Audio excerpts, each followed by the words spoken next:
If I were to ever meet someone who had never seen a film before, and they asked for a recommendation, the first film I would suggest is Gene Kelly's 1952 Singin' in the Rain.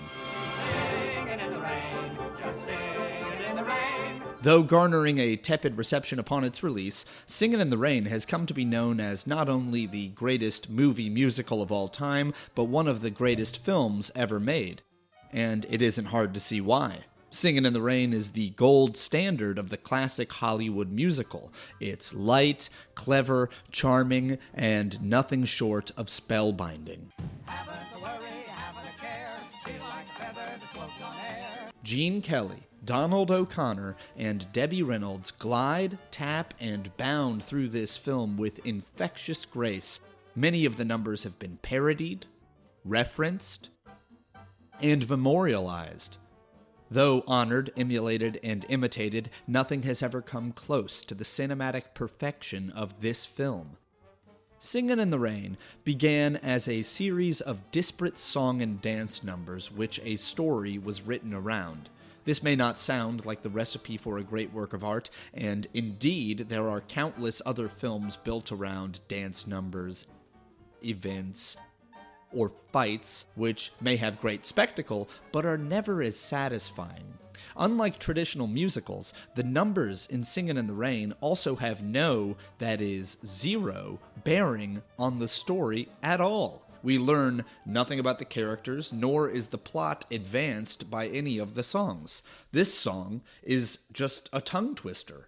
Hoop-de-doody-doodle. Moses supposes his toes are roses, but Moses supposes erroneously. This song is about it being morning. Good morning. Good morning. We've talked the whole night through. Good morning. Good morning. This song, easily the film's most forgettable, is about beautiful girls. Oh, beautiful girl. Yet despite the film containing one irrelevant dance number after another, it never, not even for a moment, feels gratuitous. Quite the opposite, it feels joyous, beautiful, and life-affirming. And this buoyancy bleeds over into the tacked-on plot of the film, which is a biting and clever satire about fame, the creative process, and the golden age of Hollywood. The plot has us following Don Lockwood as he and his friends and colleagues attempt to navigate the shift from silent films to talkies. It's played at an almost vaudevillian pitch, the dialogue is quick and witty, and the world is filled with cheeky characters. And everyone is great. Millard Mitchell is excellent as the dim-witted studio head. Are you speaking for Lena also? Now look, RF, the owner of the Coconut Grove may do what Lena tells him to, but you're the head of this studio. Yes, I'm the head of this studio. She's hired. Gene Hagen is a riot in one of the most thankless roles in cinema history as the antagonist Lena Lamont. I ain't people. I am a shimmering, glowing star in the cinema firmament. It says so. Right there. But let's be real, it's Gene Kelly, Debbie Reynolds, and Donald O'Connor that are the stars of the show. The three of them perform some of the greatest dance numbers ever captured on film, one after another, whether it's the romantic balladry of You Were Meant for Me,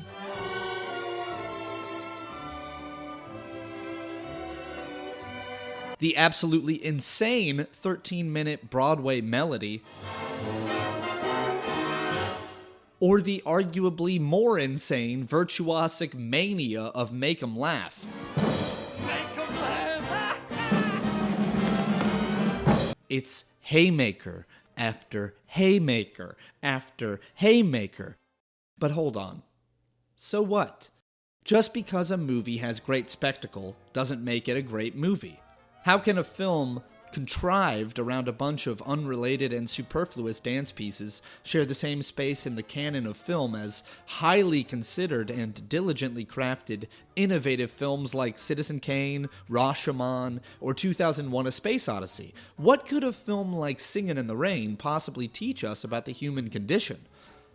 One of Singin' in the Rain's most remarkable qualities is its silliness. This is a film that takes being silly incredibly seriously. and in so doing manages to create an overarching atmosphere or logic of, who cares, it's a movie. Get up there, Kitty McGee. Hurry up. The dance numbers don't serve the story, but who cares? Gene Kelly mugs down the camera several times, but who cares? The film's stakes couldn't be lower, but who cares? It shows, it proves, that a great movie, that great art, can be silly and stupid and purposeless. Singin' in the Rain celebrates that we dance because we can, that we sing because we can, and that we love and laugh and play and create because we can. What more reason do you need? The film is a celebration of creation and joy and the capabilities of the human body, and one that, unlike the previously mentioned great films, can be appreciated without being fully versed in the language of cinema. Along the way, Singin' in the Rain puts some of the most beautiful footage of bodies in motion ever to celluloid. It is a celebration of the human form and spirit on par with some of the greatest works of art ever created in any medium, and one that will continue to be commemorated for potentially centuries. If you know someone, of any age, who's never seen a film, tell them to start with Singin' in the Rain. It's fun, light, smart, important, beautiful, infinitely rewatchable. Nothing short of glorious. That's why the greatest film of all time is Singin' in the Rain. And singing